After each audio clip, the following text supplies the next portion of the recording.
This is a quick review of voltage, current, and resistance. Voltage. Voltage, if you recall, is the same thing as potential difference, and it's the amount of work per charge. Remember, work is the amount of force times the distance. So another way you can look at voltage is the amount of force times distance to move each charge around a circuit. You might recall that work is equal to the charge times the potential difference if we multiply both sides by Q here. Volts is what we measure voltage in, and so volts is capital V. And we have a couple of different circuit symbols here. The primary one you'll be seeing is a circuit symbol for a battery. And then we also have a circuit symbol for an alternating current source. You probably won't see that as much. Current. Current is quite simply the flow of charge. It's how much charge goes by in a certain amount of time. Current is given the symbol I here. And again, it's how many charges move through the circuit in a certain amount of time.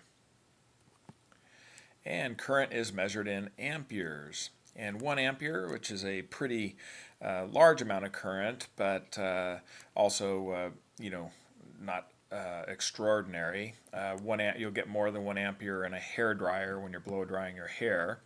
Anyway, 1 ampere is 1 coulomb per second. And you can recall a coulomb is an awful lot of charge. 6.24 times 10 to the 18th charges going by in a circuit per second gives you an ampere. Now let's take a look at voltmeters and ammeters. These are the things that measure voltage and current. Voltage is the same thing as potential difference. You need a difference from one side of a location of the circuit to another. If you recall, it doesn't take any work to move charge through a good conductor. So the potential at this location underneath the battery is the same as the potential right over here underneath the resistor. And so there's no voltage dropped in this region. Likewise, there's no voltage dropped in this upper region. Ammeters have ideally no internal resistance. And so all of the potential difference would be from this end of the resistor to this end of the resistor. So voltage is measured across, and voltmeters are put across the devices that they're measuring the voltage drop across. Ammeters, current needs to go through the ammeter. So to measure the current in a circuit, we put the ammeter in the circuit. We break the circuit open, put the ammeter in, and let the current flow through the ammeter. This is a series circuit, and so all of the currents in these 4 ammeters would be the same, but these potential differences, these voltage drops, would be different depending on the resistances here.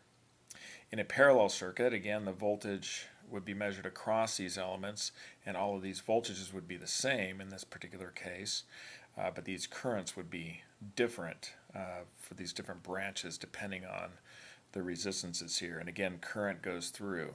So these would measure these individual currents, and then this would measure the total current coming back to the battery. Resistance. Resistive materials are somewhere between conductors and insulators. In a good conductor, it takes ideally no work to move the charges, where insulators are very sticky and takes a lot of work to move a charge or remove electrons from their configuration in insulators. Resistors are, again, between those two. It takes some work to remove the electron from the resistive molecule, but with a little bit of work, the electrons can be moved along. So resistances are usually used to control the current in a circuit, kind of like brakes in a car. And we use the circuit symbol omega here for ohm, after George Simon Ohm, and that's our symbol for resistance. And most resistors are created out of carbon compounds. To determine the amount of resistance in a particular material here, resistance is equal to the resistivity. This symbol, Greek letter rho, is resistivity, and that depends on the particular compound and how sticky that compound is as far as electrons are concerned. So when we create a potential difference from one side to the other, it's going to be stripping those electrons out. The resistivity is how difficult it is to strip them away from the molecule. The length here is the length of the material. Obviously, if you have more material to go through, you're going to have to strip the electrons off of a lot more molecules here to move them along, and so it's going to increase the resistance. And then if you have a larger cross-sectional area, then it gives more of a supply of electrons to be stripped. So it actually is an inverse relationship with cross-sectional area here. So this is our formula for figuring out the resistance based on a particular material.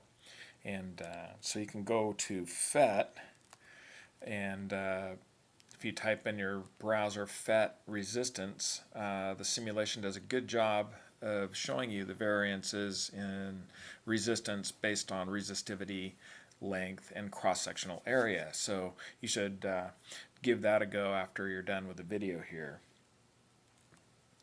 Resistors in a circuit look like these little guys right down here, or these right here. And there's a color code for finding variance, the various resistors values. And the resistors are, again, devices that control how much current flows. And they also help direct where the current flows in a particular circuit. And the circuit symbol for resistors is a squiggly line like this, a jagged line, and then usually the resistance is placed near that jagged line to tell you how much or what its value is. Scratch's parting thought.